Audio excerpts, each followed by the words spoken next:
Eto, hindi na ako yung ano nito, but based from what I've heard nung nasa hospital na ako, syempre meron na mga usap-usap ganyan. Meron daw, I'm not saying this is true, but there was students daw na nagsabi dun sa operator na ang bagal nung takbo ng ride. So what the operator did was in-adjust niya yung speed and then he left the scene. Yung umalis siya, totoo yun. Kasi na-witness na rin ng...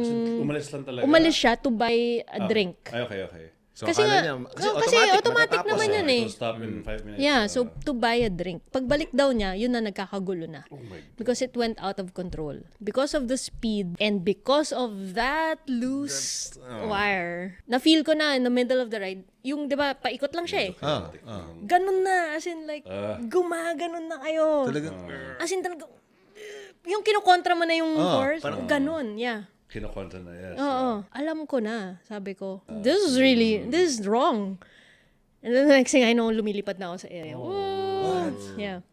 Lumilipad na ako sa area. And then, ang safe word ko was, talaga, up until now, safe, mama eh. So, naalala ko talaga. Ang naalala ko talaga, while I was in the air, mama, bag.